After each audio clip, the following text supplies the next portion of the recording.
Welcome back. Okay, we want to fit into some of those short skirts that we just saw, or maybe we want to have a better brain power. Dr. Barnard was really generous to us and let us take his recipe and make it for you guys. We looked at a burrito that he made. It's called a sweet potato burrito. I like to call it a brainy burrito, but that's just me. So here's what we need to do to make these burritos. You need to take a sweet potato. You're talking about 2 cups, and you're going to be peeling them and cubing them. I already did that, and then you're going to want to kind of cook them. You're going to want to boil it for about 5-6 minutes so that they're soft. So that is the first thing to do. It doesn't take very long, but that's the first thing to do for the fixins for this burrito. The next thing you're going to do is the black beans. You saw the black beans in his brownie. Well, this is some black beans for the inside of our burrito. It's basically 2 cans, like a 15-ounce can, 2 cans of the black beans. He suggests that you use the low sodium version. I couldn't find it at my store today, so I just got the regular. But keeping that in mind, when you add salt and pepper, add a little less of the salt and pepper because we've got salt in the can of beans already. So be careful when you're adding if you don't have low sodium. You're going to put a little pepper, a little salt. He has chili powder in his recipe.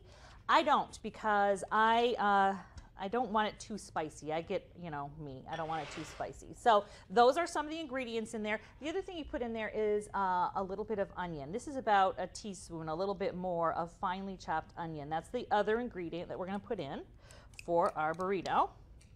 And again, you know, I never chop an onion on TV because I start to cry. But that's just pretty much all of our ingredients. The other thing, though, we want to add is a little bit of lime juice. I love this tool. If you don't have one of these, get one. It's one of the greatest things ever. And you put your lemon and your lime in there and you just squeeze and it goes right down into the thing. There we go. I think it's about a tablespoon, but it's up to you. But the great thing is you really get everything out of it. Take a look at this. How wonderful that is. So you really get every bit of the juice out that you need. But you're gonna wanna put a little lime juice into this mixture. And just stir it up there nicely. Again, this isn't cooking, this is just putting it together.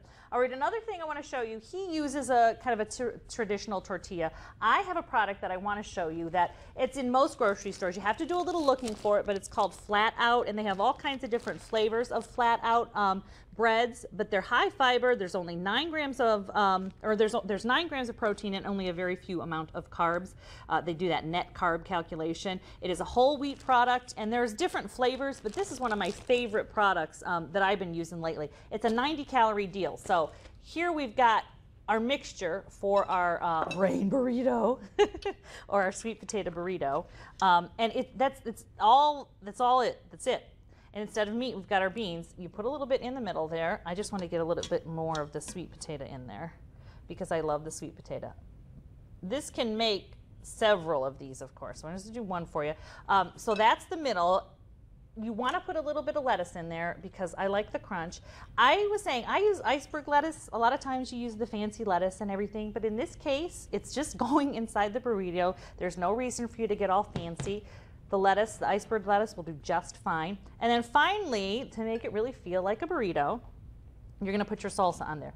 Now, you can make your own salsa. I know you probably do, but you know me, I don't.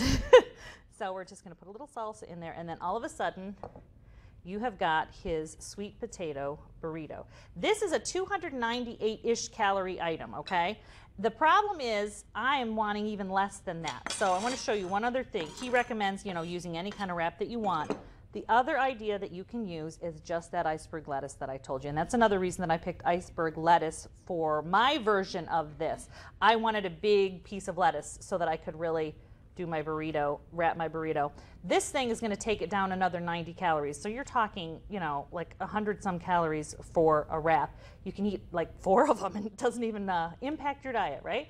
But it's the same thing. And put a little bit of lettuce in there in the middle. What you're trying to make sure you don't miss is the cheese or the meat. So that's why you want to put a lot of the fixins in there. All right, a little bit of the salsa. And then there we have, I'm going to kind of tuck it in here. There we have a wrap that's all veggie, no bread. So you're eating this if you're doing okay with your diet. You're eating this if you're wearing a bikini tomorrow because it is all vegetable. Again, all of these recipes are on fullplate.tv and they're also on Facebook. So please join us there. If you've got a Pinterest idea, give me a suggestion. I'm looking for something to pin. Thanks for watching. We've got all the places you can get these clothes and this food on fullplate.tv. Have a great week.